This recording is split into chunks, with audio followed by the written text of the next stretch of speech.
Good evening. It's great to see everybody. I am Amitai Freeman. I am the director of the Z3 project. We're really excited to have you all join us. We're especially grateful for our partnership with the Israel Bonds and Yoav, who brought us Loay. Just a bit about what we do here. We have our annual conference November 9th. We bring together, many of you have been there. I encourage you all to keep your eye out for upcoming events throughout the year, lectures like this, conversations. The point of it is to create a place where we can come together, have conversations, hear from people and ideas that we don't necessarily interact with or have an opportunity to engage with in the first hand. So this is what we're going to hear tonight. We're here to hear from Loay about his work, his journey. But before we get there, I want to invite my dear friend Yoav to say a few words about Israel Bonds and their incredibly important work in this time. So thank you very much for joining us.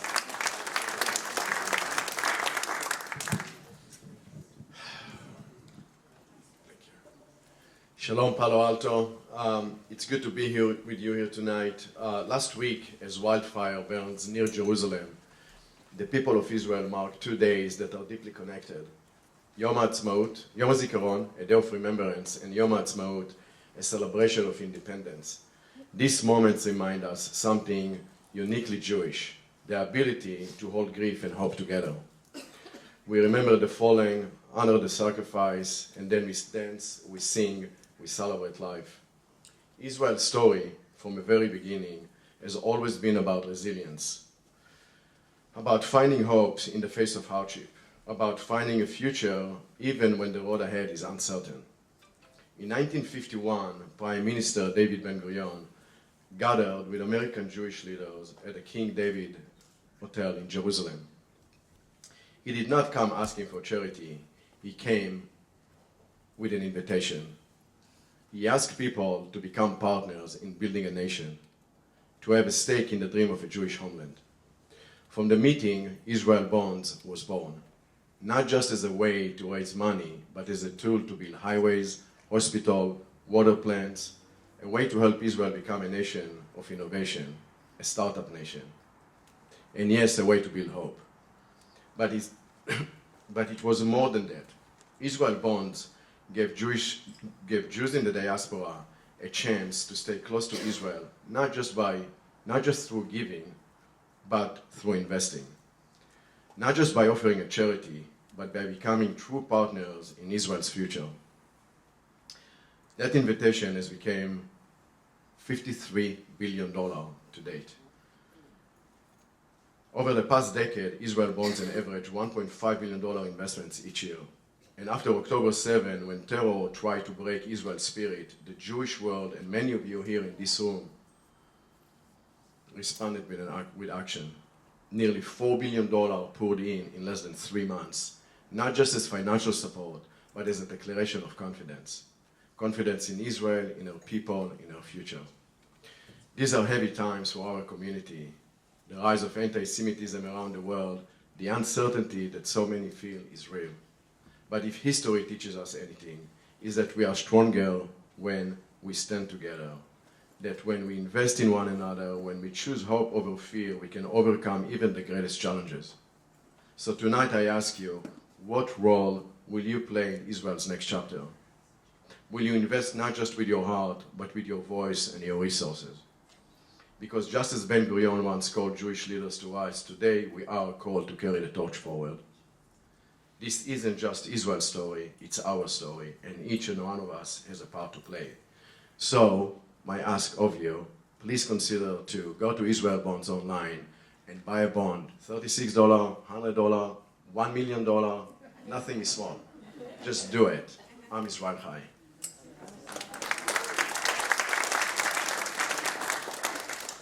Before I call Loay to the stage, I'd like to thank the JCC for hosting us tonight, specifically Maya Yaniv and her team worked tirelessly behind the scene to make this event happen.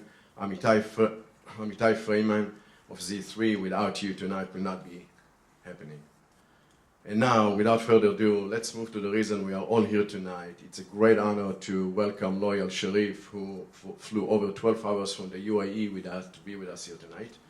Since October 7, I've hosted many speakers to address anti-Semitism and anti-Zionism. In today's social media ecosystem, where truth is blurred and false narratives often become accepted reality, it's important to distinguish between facts and opinions. Unfortunately, many are quick to share their opinions while ignoring the facts on the ground. What makes Loay unique is that he relies on facts, not just personal opinion to support his argument. I'm excited for you to hear those facts tonight, so without further ado, please join me to welcome Loay Alshareef and Zach Bodner, President and CEO of Oshman JCC.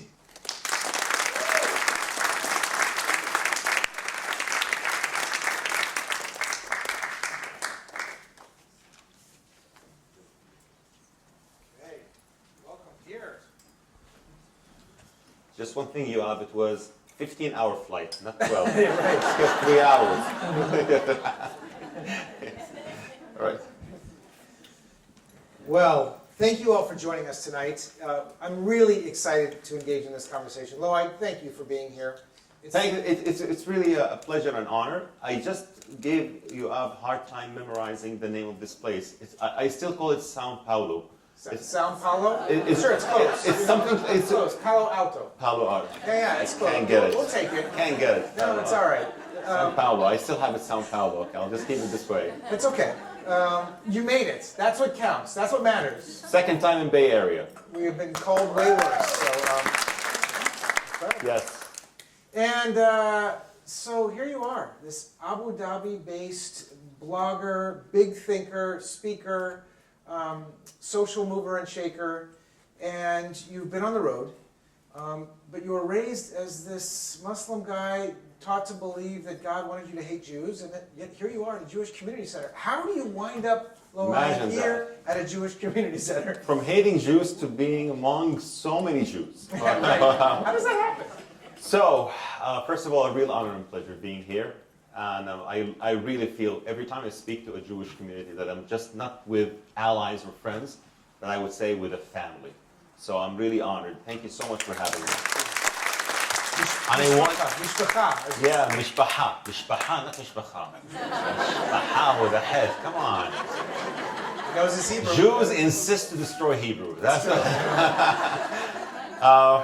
I just want to say one thing, that this advocacy brought me to so many places that I wouldn't have imagined, like this place and other places as well. Like 2 months ago, I received an email that we are a small Jewish community that we invite you to speak in our city. And that city was Jackson Hole, Wyoming.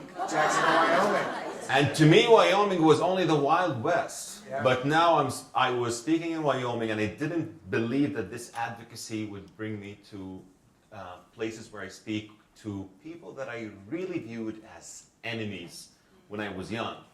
And as you said, it's something very, very important for people here to understand, that yes, there are so many radical Islamists that really hate Jews, really hate Christians, but there are people like me, a growing minority that one day, Be'ezrat Hashem, will become the norm.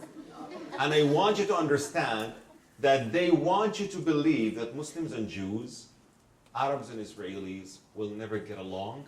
I am a defying proof. I am defying them and telling them, you are wrong. We are friends, we are family, and we will get along. And inshallah, we will build the Middle East together. This is why I'm here. Inshallah. Inshallah. So I told you the difference between inshallah and mashallah. Right. You did. So, inshallah, Be'ezrat Hashem. Bezrat Hashem. Mashallah is in the Psalm. Ma rabu ma'asecha Hashem. There you go. That's the difference. It's a big difference. It's a big difference, of course. But we'll take it any way you want to slice it. Okay, So, inshallah. Inshallah. So your travels have taken you all over. Mhm. Now, what are some of the most unreal places, the places you wouldn't have expected to go? Jackson Hole, Wyoming is a pretty good one. But Jackson Hole was really good, but also when it comes to unexpected, I would Yeah. say the audience that I spoke to in England, the Muslim audience, was really something different. So tell us why. I really enjoy speaking to my community, but that one in Manchester, it was like a school, a Muslim school, and many Muslims were defying what I wanted to tell them about the Abraham Accords. But the good thing is that after I finished speaking to the Muslim school, they invited me to pray with them, and they said, okay, we don't agree with everything you say, but at least we want to listen to a view of a different Muslim. And this is something very important, that there are Muslims who did not leave the faith, who just left something behind, which is, I always say, all Muslims should do. We should leave hate behind. We should leave hate. I always say I did not leave the faith, but I left hate because I was indoctrinated with lots of hate. And I do remember one of the incidents that I had with Rachel or Rachel in France, when I told her, she told me, why do you hate Jews? I said, because we are indoctrinated that you must hate Jews and Christians. You know, there is an interpretation in Islam that is called loyalty and disloyalty, or in Arabic, al-wala wal-bara, that you should be loyal to the Muslims and you should be disloyal to Jews and Christians, and you should hate them from the bottom of your heart. Rachel told me, Loay, you know how the Torah speaks of the Egyptians? I said, yeah, I do. Yeah, how God warned the Jews and the Hebrews of the Egyptians at that time when they enslaved the Hebrews. But when God commanded Moses to deal with the normal Egyptians in normal circumstances, you know what he said? He said, Lo tet'ev mitzri ki ger hayita be'artzo. Do not abhor an Egyptian because you were foreigners in the land. There is nothing called eternal enmity. By the way, so many things that I say in my advocacy is repeating Rachel's words. This really touched my heart and made me feel that, yeah, this is God to me. This sounds like a God. This sounds like what I understand, that there could be enmity between people, but there is nothing called eternal enmity. So God really touched my heart when I was in Paris. This is why I always say, French Jews, with all due respect to all Jews, French Jews are the best, American Jews second. American Jews come second, but French Jews, yeah, because that experience in France really transformed. It was the awakening to me, the awakening moment that made me go back to Saudi and study more, learn more about Jews, learn more about Israel, and work hard on rehabilitating the Muslim-Jewish relations. And I'll be very blunt with you, it's a mission worth dying for. It is a mission worth dying for. When you've been in the other side and you see the darkness and then you see the light and you expunge hate, you truly become appreciative of the blessing that God gave you. And you say, you know what, I'm gonna try to do my best to change people's minds and hearts, just like He did to my mind and heart. And it's a noble message. I love that. Not everyone here knows your story about the time you spent in France with the Jewish family. I think half the audience might, because they're big followers of yours on social media. But maybe give us a little bit of insight to what happened to you. I was an exchange student, 2010, went to study French in France, ended up learning Hebrew and Judaism instead. No, but it was an exchange program. It was something called a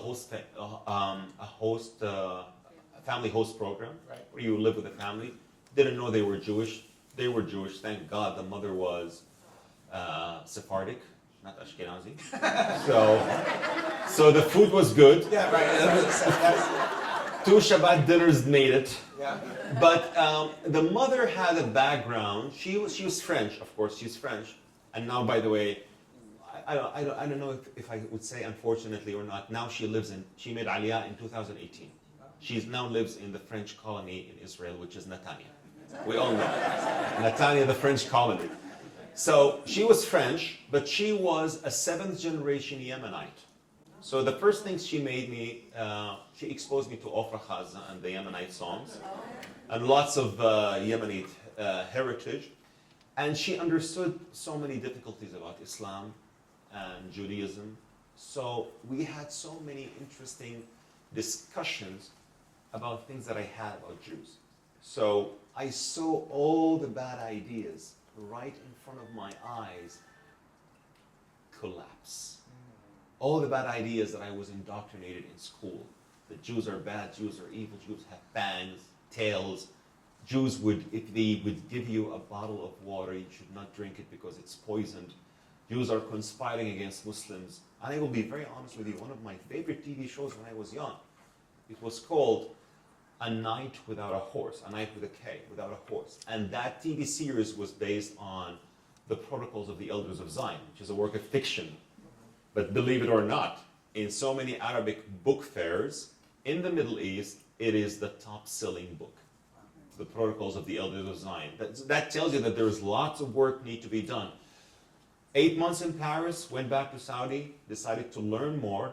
It was not just a change of mind and heart, immediate or imminent, but it was an awakening moment that made me learn more, and I did. I dig more deeper, and this is why I have a very good relation with my family, because they understand that I've done so much work in research, in learning more about Jews, Judaism, and Israel, and the Bible, of course. Yeah. And the history and archaeology, which is Israel's greatest weapon.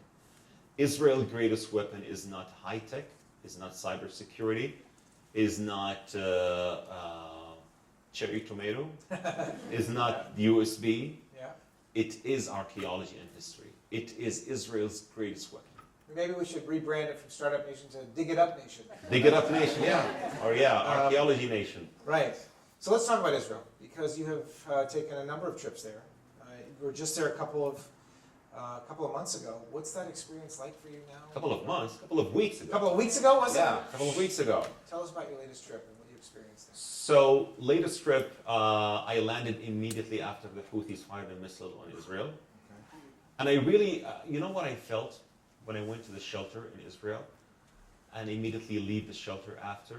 And so the people of Israel just walking into the shelter, leaving the shelter and celebrating in the beaches of Tel Aviv, made me believe that these people cannot be defeated.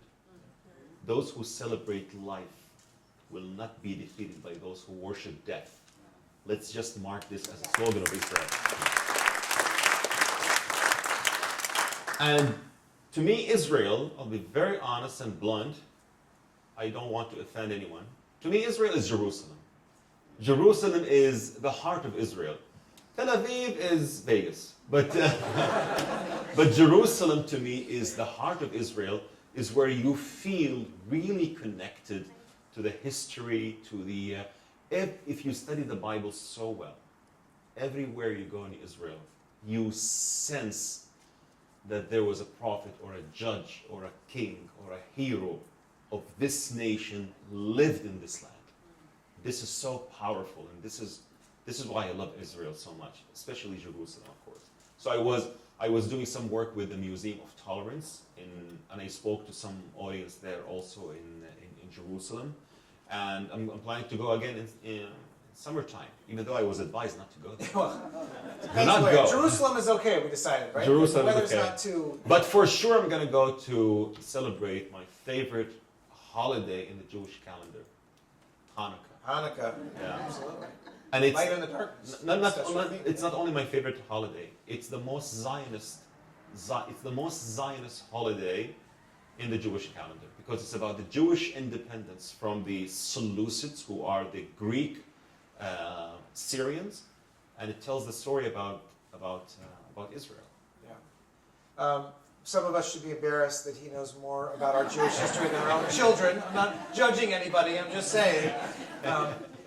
But other than the spiritual, the connection to the land, the archaeological, it's a highly political moment, as it almost always is in Israel. But you're there post-October 7th.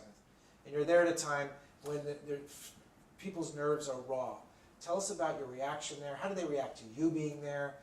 The folks who didn't know that you're an influencer and you're pro-Israel, how did it feel for you to be there from that perspective? So in French you say, en Israël, je suis chez moi. I really felt at home when I was in Israel for the first time. For the first time, really. I was welcomed by everyone from Ben Gurion Airport, and all of those who work in Ben Gurion are my friends, by the way. They took me for so many VIP tours in Ben Gurion Airport, which is great, by the way.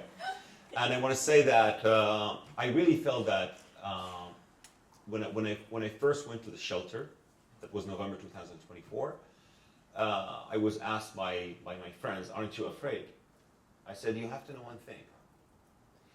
When you defeat the bad ideology that incites hate into your heart and you expunge it, you will become invincible, and you will not be afraid of those who carry this ideology and fire rockets at you, because you defeated their ideology. I defeated radical ideology. This is why I wasn't afraid of the rockets. And I really encourage people to visit Israel. Do not be afraid. Israel is safe. Israel is a blessing, and it should be always remembered this way. You know, I sensed this from you as we were walking and talking before, and I said, where's your security? Aren't you worried? You're putting yourself out there. There's no fatwa on your head, and you really didn't have the fear. I'm looking in your eyes, and I felt like a Jewish mother, like, let's take care of you. Well, you don't want to know what Yoav is doing. Loay, you should be careful. Loay, don't walk with things. He's like, he's so worried about me. But I'm just saying that. But how do you expunge that fear? Is it because I really felt it from you that you don't have that fear? I receive lots of threats online, but I'll be very blunt again with you. I told you this is a mission that is worth every single thing to do for. And I have zero regrets. Really, my favorite peace hero is the Egyptian president Anwar Sadat. I always say, Anwar Sadat was a real man of peace. He paid his life for it, but he will always be remembered that he was on the right side of history. And I know for sure that one day all of us will die one day. If I would die for this mission, trust me, zero regrets. Yeah. It's remarkable. And speaking of men of peace, you're doing your work behind the scenes. You still have relationships with those at the highest levels in Saudi. I understand recently in Jeddah. And you've been doing this before the Abraham Accords. You're way ahead of your time.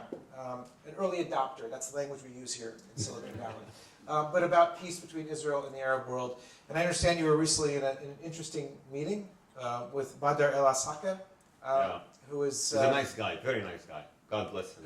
One of the top aides to MBS. I mean, tell us a little bit about what's going on there. He's MBS personal secretary. Yeah. And he invited me in Ramadan to attend an iftar. It was in Jeddah. And the irony is that after I finished the meeting with Badr, I flew directly to Israel. No, indirectly to Israel. I had to go to Dubai, catch a flight, and then... But one day, inshallah, soon, it will be a direct flight. So I see that there will be peace, inshallah, very soon. MBS really wants to solve the Palestinian cause, and we have to differentiate between the Palestinian as people and Hamas and the radicals. Hamas, radicals, Islamic Jihad, these are the evil players. But the Palestinian people, really, I do believe that they deserve to live in dignity, and they deserve to have a leadership that cares for them instead of those who consider their losses tactical losses, like what Hamas is saying about the Palestinians who die in Gaza. So there can be a solution. I'm so sure MBS is a great leader, and he will come up with a solution that would lead the way for a permanent peace. I'm hopeful. I am hopeful. And you're hopeful. You do believe the Saudis are moving closer to... Yes, I'm very hopeful. MBS wants to have a Middle East that is prosperous and thriving and would transcend Europe, and he believes that it can happen with lots of work need to be done, but it will happen. And how much of this is because of the common enemy of Iran, and how much of this is goodwill and wanting prosperity? No, I don't think it has to do with Iran. I think it has to do with building the Middle East. The Middle East is a region that is got so much involved in wars and chaos, and we need to just leave this behind and build a new Middle East. It has to do with this. Yeah. And by the way, you can corner the bad players by having more peace. When they feel isolated, they would either hop on the train or they would be left behind. So. Right. I mean, some hypothesize that Hamas even carried out the attacks of October 7th because they saw the Abraham Accords start to gain momentum. It's not really a theory. It is the truth. Yeah. Hamas carried out October 7th because they really felt that, according to so many leaders of theirs, it's because they really anticipated that there would be a very imminent peace between Saudi and Israel, and they carried the attack for that. So it really is the peacemakers that can make sure that the war is dispelled. No, you do a really incredible job, and it's important for our community here, of distinguishing between everyday Palestinians and the Palestinians who are suffering, and Hamas. And you've said that. You've said that Palestinians who are suffering right now in Gaza because of Israel's response, it's not Israel's fault. You've put it on Hamas's shoulders. Of course, no, but everyone who say, when I speak even to my community, to the Muslim community or to the Christian communities, And they say, but this war is happening right now, and this war is ugly. I say, I agree with you. This war is an ugly war that can stop yesterday. Yeah. If those who started the war end it. Yeah. Hamas started the war, and it can end it yesterday if they release the hostages and lay down their arms. Simple, basic, and elementary. So, this is something very important because Israel didn't ask for this war, didn't want this war, and it didn't start it, didn't want it, didn't ask for it. Hamas did. But the distinction between the Palestinians and Hamas is very important. I'll tell you why. Because there are Gazans who paid their life protesting against Hamas.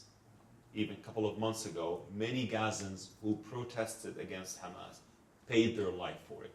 And some people, by the way, even before October 7, when Hamas did the coup d'etat in 2007, Hamas killed so many Palestinians as well who did not agree with its policies. So we should not be, as Nietzsche said, we should not generalize. If we want to fight the bad people, we should not be bad ourselves, and we should not generalize and say all the Palestinians are Hamas or all Gaza are Hamas. This is not true. Yeah, it's not true. We know that it's not true.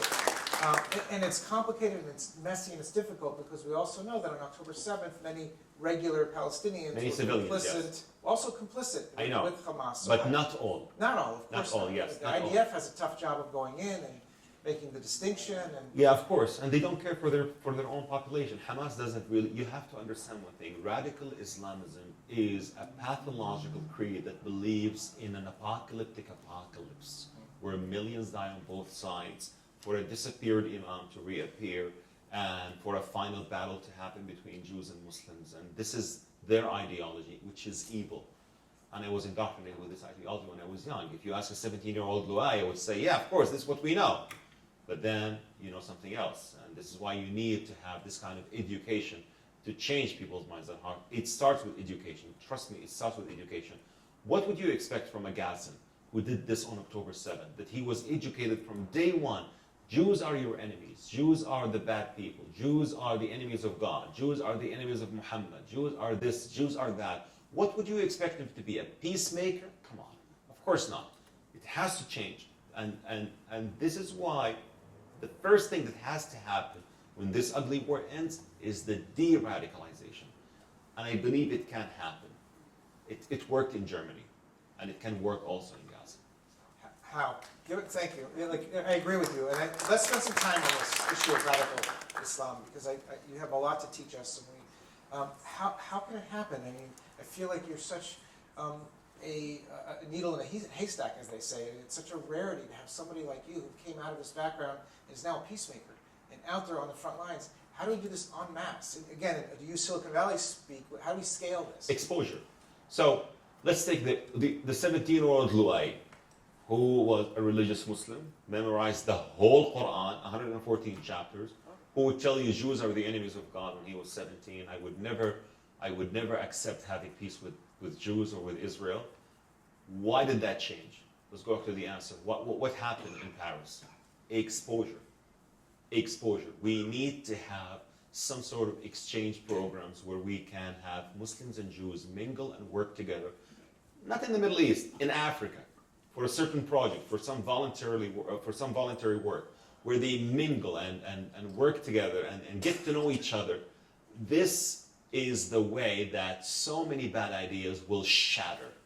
And I believe if this is cascaded on a larger scale, great change can happen.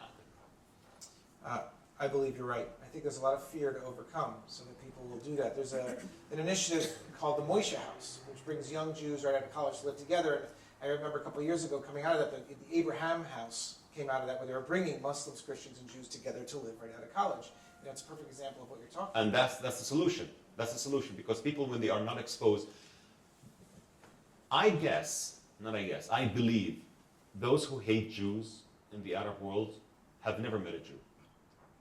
Have never met a Jew. Ask them, you have Jewish friends? No. What do you know about the Jews? I don't know much. But I know about what my scholars or what my teachers are teaching me about Jews. Yeah. You've warned publicly that radical Islam will eventually target Western societies. So what would be your message to politicians about this threat? Listen to those who know.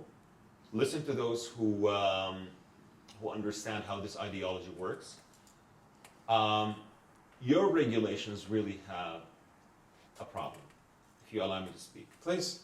So, in the West, in the US, in Canada, in Europe, not so many people can distinguish between freedom of speech and incitement. We think they're all the same. And this is not true. So there is a difference between freedom of speech and incitement. From the river to the sea, or other battle cries that are being repeated in campuses cannot be treated as freedom of speech. Burning an American flag cannot be treated as a freedom of speech. And I've seen so many people, by the way, in Washington, some of them are Jewish. They were telling me, well, burning an American flag in our society, in our community, is freedom of speech. Buy another flag. Wow. It's not about buying another flag. It's about the symbolism of what this action carries. You know, if a foreign student doesn't appreciate that he is in a country that millions would die to come and live and study in, they should be deported. If they do not appreciate that, they should be deported. But if you have people who are misusing your liberal freedom, you should know that there will be consequences, God forbid, but there will be consequences that you will pay. And when people say, why do you warn about the Muslim Brotherhood or the radical Islamists? Because we trusted them. In the 1970s and 80s, they were operational in the UAE. They operated in the UAE, they operated in Saudi Arabia, and then their evil deeds became so obvious and they were kicked out. Guess where they go? London, Birmingham, Washington, Los Angeles, New York, Montreal, Vancouver, all over the place. And then people would say, in the West would say, we have a problem. Of course you have a problem, because you did not listen to those who know. I happen to agree with you 100%. With campuses in particular, my oldest daughter, student at Columbia, where it's just a mess, a balagan. Fauda, is the right? It's a big balagan. So what should the universities be doing? I have my ideas of what the universities should be doing. What is your advice for the universities, the university presidents? How do they balance the freedom of speech, the First Amendment rights, with also stopping the incitement and ensuring that language that does turn to hate speech? What would you tell a university president who's sitting across from you right now? Yeah, just prevent those who intimidate other students for their faith or for their ethnicity. That's it. You just have to stop that, because I've met so many Jewish students in Columbia and also in Canada, by the way, who said we are afraid to go to our classes because we are Jewish. This cannot be classified as freedom of speech. And you have to stop the battle cries that are being chanted in so many American campuses and think of them, well, this is freedom of speech. It is not. Trust me, it is not. And it is the first step for doing something physical that would be harmful not only to the Jewish students, to other students as well. Yeah. There's actually, I don't know if you know this, there's U.S. case law that's gone all the way to the Supreme Court that ruled that you can't wear at a black university Confederate flag because it'll be provocative. They said that that's not protected under free speech because we know it could incite violence. But they haven't used that same thinking when it comes to the kufi, or when it comes to other things, because they don't want to sound, they are afraid to be called Islamophobes. And guess what? There is nothing called Islamophobia. I'll tell you this as an Arab and a Muslim. There is nothing called Islamophobia. I'll tell you why. There is anti-Muslim bigotry. People who hate Muslims for being Muslims. That is true. There was an incident in Canada when someone attacked a mosque, or in New Zealand when a gunman walked into a mosque and killed peaceful Muslims. But Islamophobia as a term is used by radical Islamic groups to protect themselves from being criticized. And you don't understand that in the West. They are using this to protect themselves from being criticized. So the moment you criticize, you are Islamophobic. Phobia is the irrational fear. I personally have 100% rational fear to be afraid of the Islamists and the radicals, because they spoke against me personally after October 7, intimidated me, blackmailed me for so many things that I did on social media, and so many others who are standing against their ideology are being blackmailed, hunted, and threatened. This is not irrational fear. This is a rational fear. This is why the word Islamophobia has to stop, has to be ceased from existence. So how do you distinguish, though, between real bigotry against Muslims and Islamophobia, which may just be used as, because when we think of homophobia, it's homosexual actions, incitement. So how do you distinguish between? If someone would say, I hate Muslims for being Muslims, that is anti-Muslim bigotry. If someone is saying, well, I'm afraid of the Muslim Brotherhood because what they're doing in my society, or I'm afraid of the Muslim students who are intimidating my Jewish students, or I'm afraid of those who are closing the roads so they want to pray. If you are a true Muslim, why would you need to shut down roads to pray? This is not a prayer. This is a show of power. That, hey, I'm here, and I will be dominant one day. And if you're afraid of that, you are not Islamophobe. You have rational fears of this kind of group. So this is the difference. If you speak up against all Muslims, that is something. If you speak against radical Muslim groups who want to change your... I really don't know. Why would someone come from the Middle East to America, instead of assimilate, he wants to dominate. Instead of being part of the American society, he wants to change the American society with the same ideology that he fled away from. Then what's the point of being an American? And I met so many people, and I'll be very honest, I met so many people in France who became French citizens from Moroccan or Algerian background. They say, I hate France. What are you doing in France? No, the benefits are great. You see, the benefits are great. And the politicians and the leftists and the politicians in the West, they don't really understand that. And they don't understand it will backfire. And they are doing it because of the votes. Some of them are doing it because of the votes. And some of them are doing it because they don't want to be called Islamophobia or Islamophobes. Well, there are Arabs and Muslims. You cannot be more Arab than me. You cannot be more Muslim than me. And we are telling you, these people are dangerous and they will bring your society into a catastrophe. Listen to those who know. We need to model our behavior after yours. Your bravery, your courage, your willingness to swim against the current. It's one of the things we're trying to train our young people. We have programs here, leadership development programs for our kids going off to college. What would be your advice to these young people, these college kids? Because it's hard. Social ostracization, social suicide they call it now. If my daughter was canceled from her theater group for being a Jew, for being a Zionist. She's strong, but she's in the minority. What would you say to our kids who need to have your strength and your willingness to push back against so much of the current climate? Never be intimidated. If opportunities are lost, so many other opportunities will come. If you lose friends, you will gain more friends. I would say never be ashamed of who you are, especially if you are Jewish. Never be ashamed of your heritage. Speak up. If you lose friends, make more friends who are aligned with your views. Grow your alliance. You have to rely on your non-Jewish allies because we are your best ally. We outnumber you because you're at the end of the day, you're 15 million, we're 1.8 billion. So I'm just saying that grow your alliance and work with those who are willing to listen and who are willing to become more and more allies. Great advice. I want to ask an interesting question that you all have encouraged me to ask you about your experiences with these non-Zionist Jewish communities. That was the best. Tell us a little bit about that. That is the best experience I have ever had.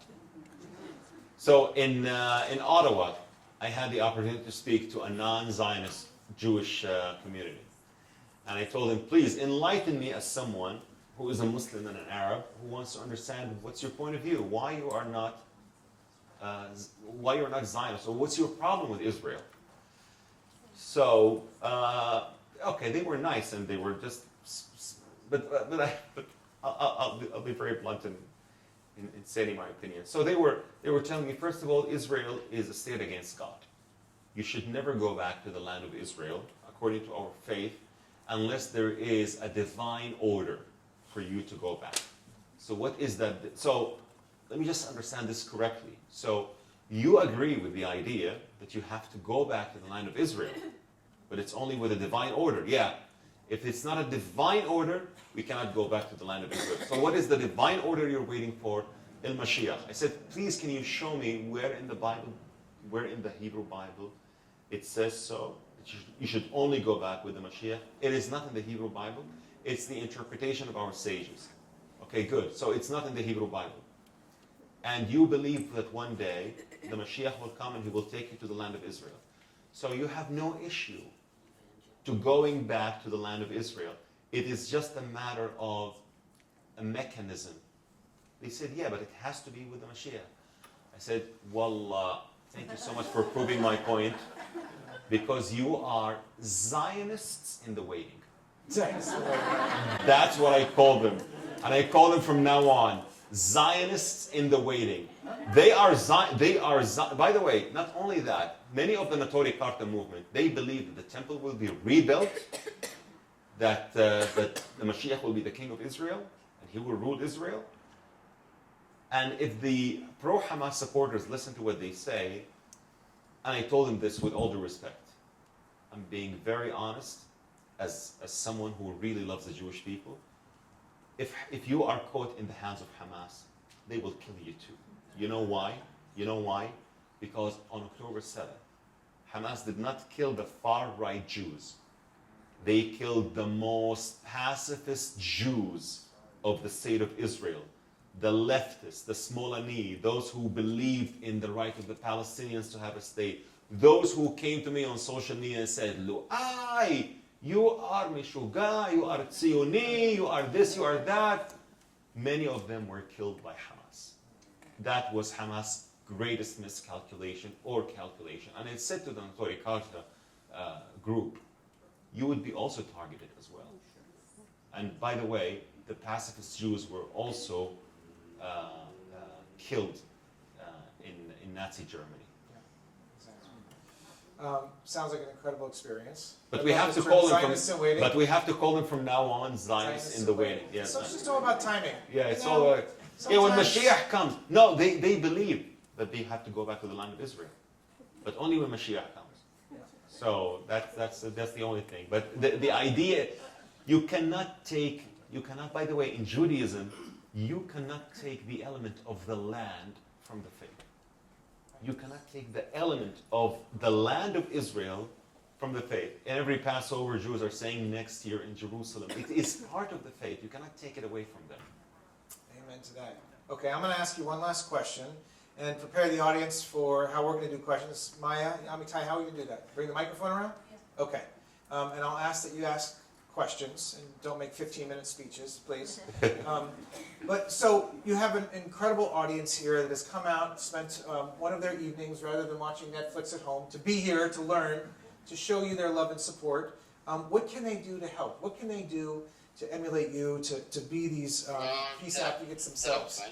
What's your advice for how can they actively So support? first of all, I'm really appreciative for this opportunity. And I want to say that you can help voices like mine by giving us the podium. And this is why I really appreciate all the Jewish organizations and the non-Jewish organizations that invite us to speak, because this way you are encouraging also the Arab peace activists and the Muslim voices who are the growing minority to speak up. When we speak up, we encourage others to speak up. And on this note, I really thank Israel Bonds for giving me this opportunity to speak in Seattle and also in Sao Paulo. I still call Muy obrigado. Yeah, so to speak up because really with Israel Bonds, and also of course you have brought me to Berkeley last year, and other organizations as well. I'm going to speak now in London, in Rome, Italy for the first time to the Italian community, and also in the Netherlands this May as well. When you give us the podium to speak up, you are doing us a favor, because you are encouraging other Muslims who refuse to be called, or who refuse to believe that the enmity is eternal, which is not, between Arabs and Israelis, Muslims and Jews. And when you encourage the silent majority to speak up, we would become a bigger alliance that one day will be the norm. I would remind the Jewish people that the Maccabees started as two, Yehuda and Mattatyahu, and then became the norm. There were other Jews who refused the revolt of Judah, the Maccabi. They were called Yehudim Mityavinim, the Greek Jews, who said, let them Hellenize Jerusalem, Habibi, let them do this, let them do that. But Yehuda refused. Yehuda, when he saw Antichos bringing the statue of Jupiter or Zeus inside Beit HaMikdash, he said, you are destroying our monotheism, the Israelite monotheism, the greatest gift that God ever gave us, and you are taking away our sovereignty. We are not going to let this happen.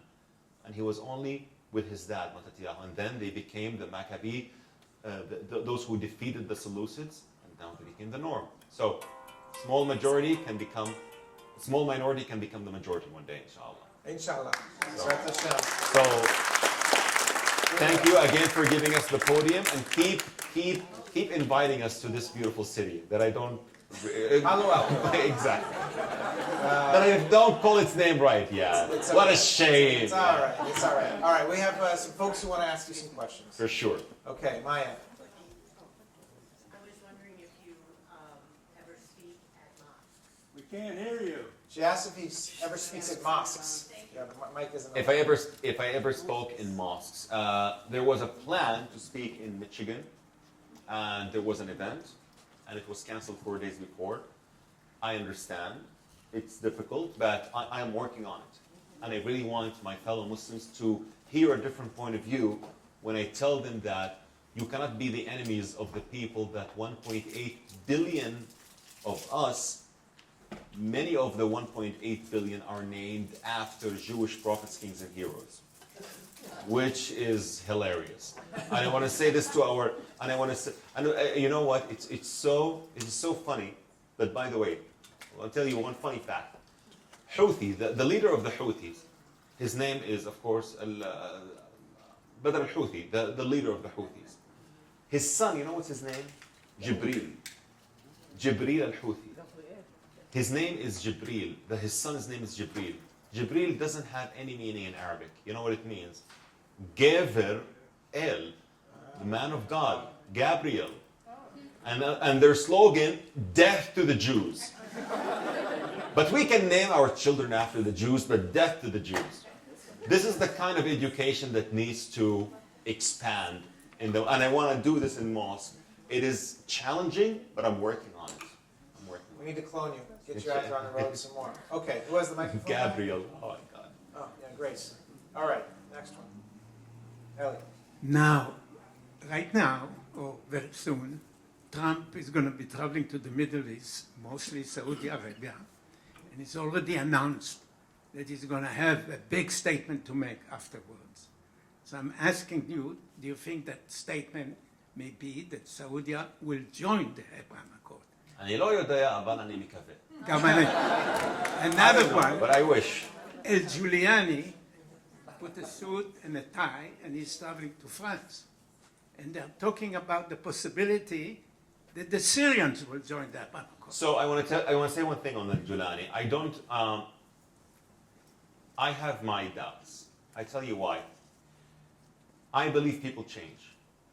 But if you really changed, you have to speak up and publicly denounce your bad ideas or your bad beliefs. If you don't, and you just change your kandura or your galabiya to a tuxedo, it doesn't work.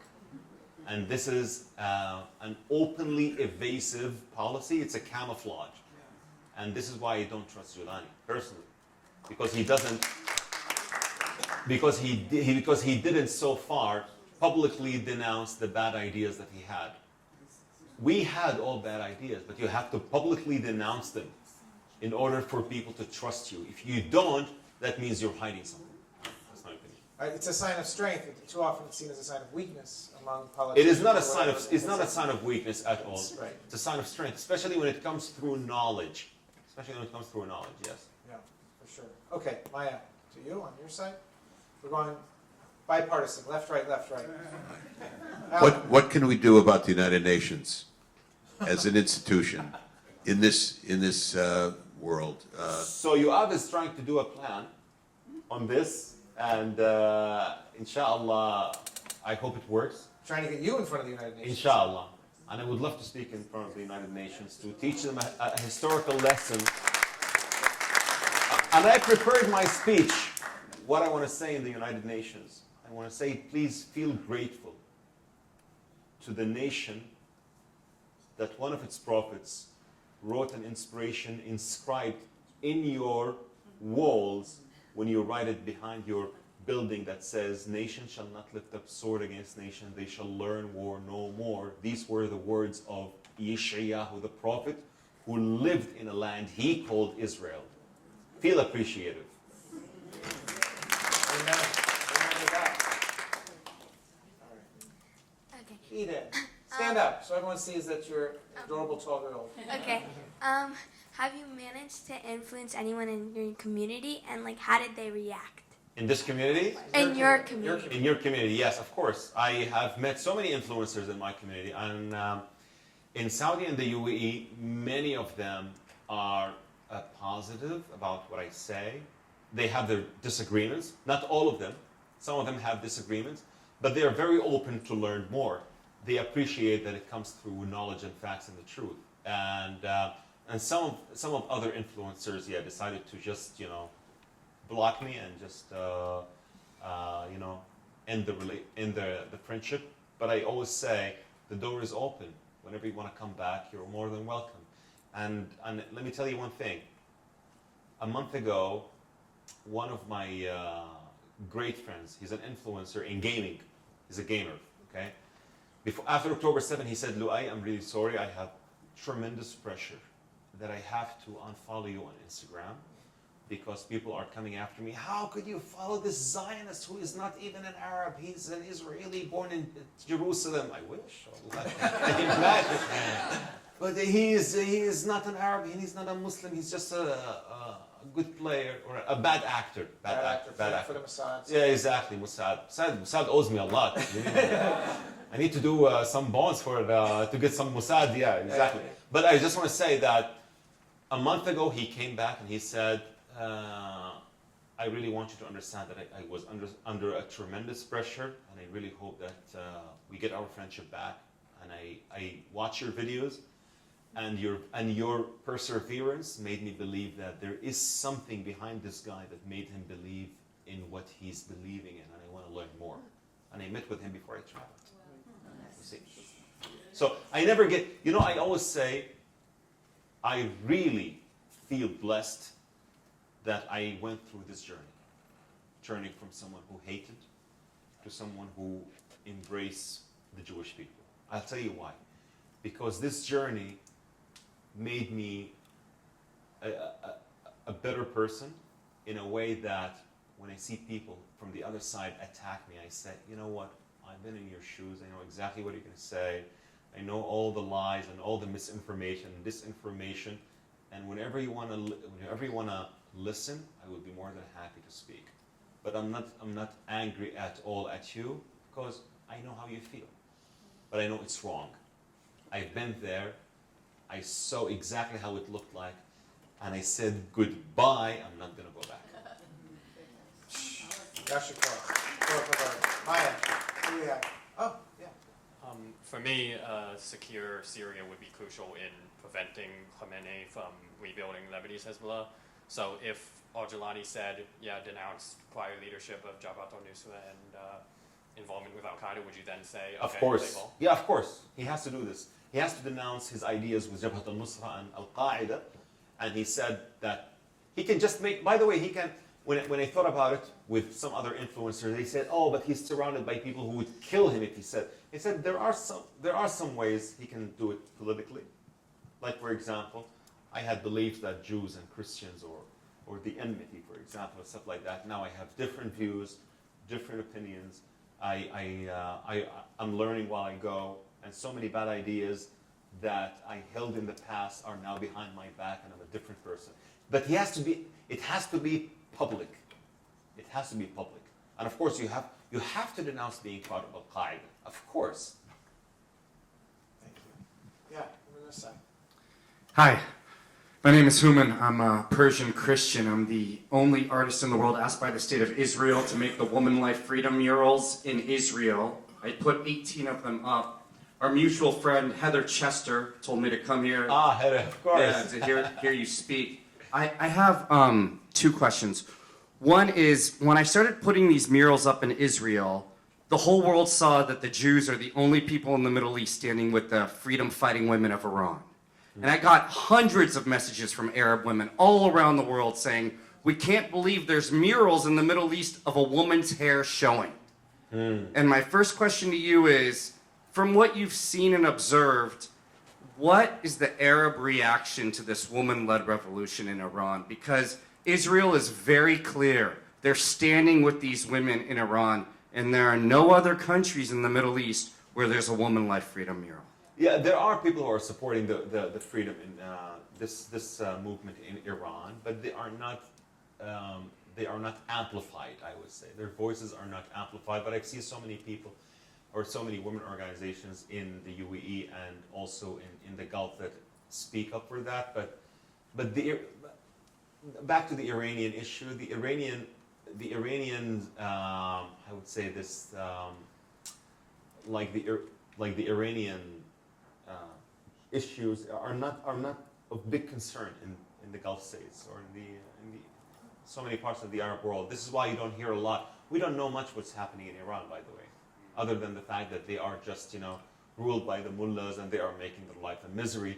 But we are not so much exposed to what's happening in Iran. This is why you don't have these kind of many movements that support what's happening. But from what I know, they have lots of support, but they are not amplified enough. Okay. How much more time do we have, Maya? One more question? Before we get picked out. You're going to have to pick. I'm not picking from this crowd. All right. So something that I find really important here is that, in addition to the views you're expressing, you represent a generation that should be coming into its, sort of, I don't know how to put it, political mainstream. If we look around the world, particularly in Israel, you see kind of the same old politicians. People are talking about, who are the potential next leaders, and it's just musical chairs. Who do you think would be, and if you don't know individuals, where would you look for the source of leaders for Israel that are sort of roughly in, sort of your generation?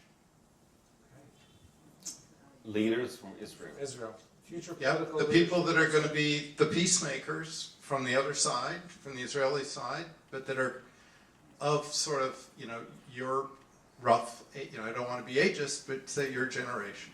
The up-and-comers. The up-and-comers. Yeah. So I would. We've got to sweep out the old. Clear them out. Right, left, all of them, gone. Who do we put in?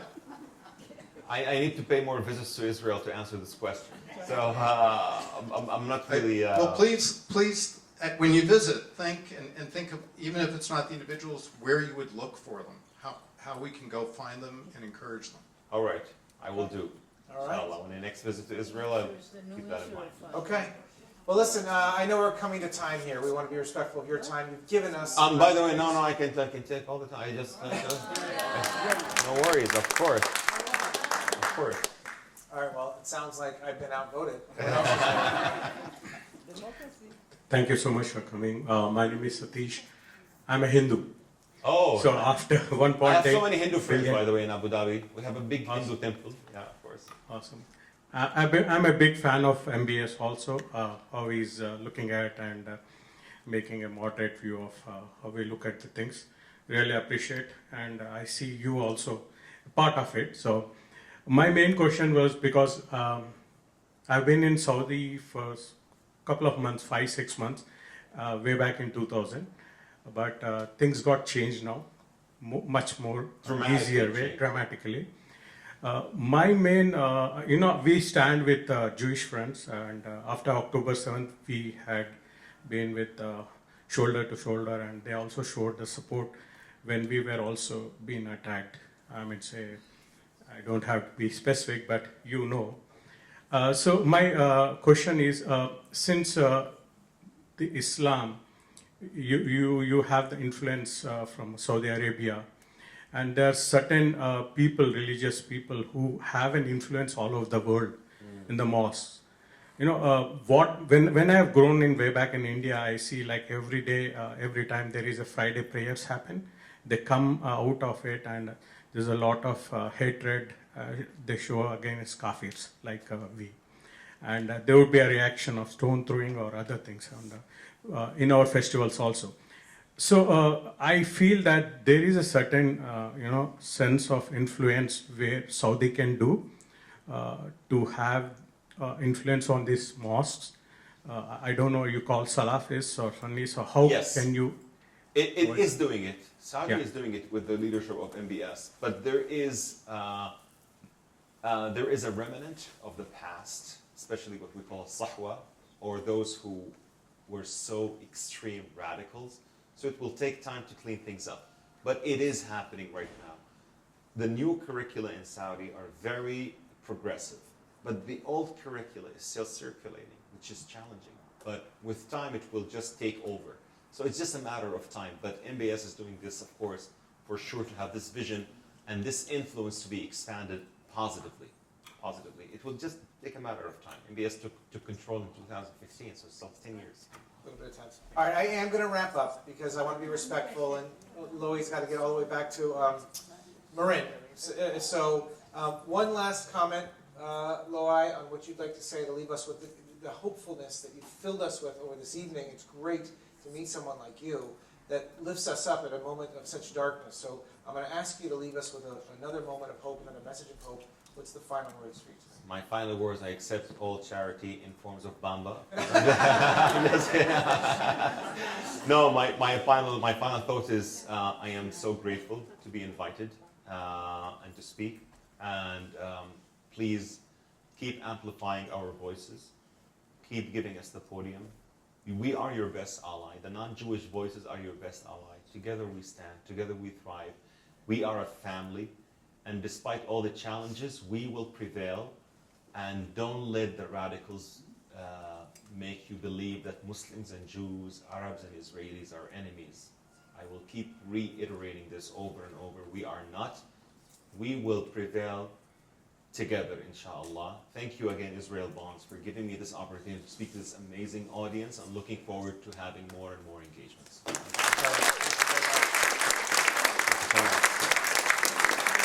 Thank you. That was good. Shukran.